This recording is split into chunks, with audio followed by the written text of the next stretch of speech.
আচ্ছা, চিকেনের সলিড পিসগুলোকে শুধু কি চিলি চিকেন আর পকোড়াই খাবে? একবার এই রেসিপিটা দেখো না, যদি ভালো লাগে। তো প্রথমে আমি কাঁচা লঙ্কা, আদা বাটা, পেঁয়াজ কুচো, গন্ধরাজ লেবু আর রসুন কুচো নিয়ে নিয়েছি। আর এই যে মাংসগুলোকে আমি একদম ছোট ছোট পিস করে কেটে নিয়েছি। মাংস বাড়িতে আনলে যে সলিড পিসগুলো সাইডে পড়ে থাকে সেইগুলো দিয়ে আমি এটা করছি। তো আমি এটা বেশি কিন্তু ডিপ ফ্রাই করব না। এইটা জাস্ট ডিম ভাজলে যেরমভাবে পেঁয়াজ আর লঙ্কা ভাজো সেভাবেই ভাজবে। আর এর সাথে আদা বাটা আর রসুন কুচোটা অ্যাড করে দেবে। এটা একটু নাড়াচাড়া করে করে করতে করতে তুমি চিকেনটাও দিয়ে দেবে। মানে আমি চিকেনটা এখানে দিয়ে দিয়েছি, কারণ চিকেন হচ্ছে খুবই নরম আর খুব তাড়াতাড়ি সিদ্ধ হয়ে যায়। যেহেতু আবার ছোট ছোট করে কাটা আছে, তাহলে তার দেখতেই নেই।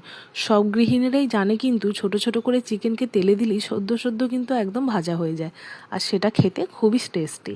তো দেখো আমি এখানে লেবুর রসটা দিয়ে দিয়েছি। আমি গোলমরিচের গুঁড়ো দেবো, কোনো কিচ্ছু মশলা দিতে হবে না। হ্যাঁ, ঠিকই বলছি, কোনো মশলাই দিতে লাগবে না। এটা একদম অল্প মশলায়, যেটা হচ্ছে গোলমরিচ, যেটা শরীরের পক্ষে খুবই ভালো। আর গন্ধরাজ লেবু, কে না ভালোবাসে এত গরমে গন্ধরাজ লেবু। আর গন্ধরাজ লেবুর যে একটা সেন্ট, এটা মাংসর স্বাদকে কিন্তু একদম দ্বিগুণ করে তুলবে।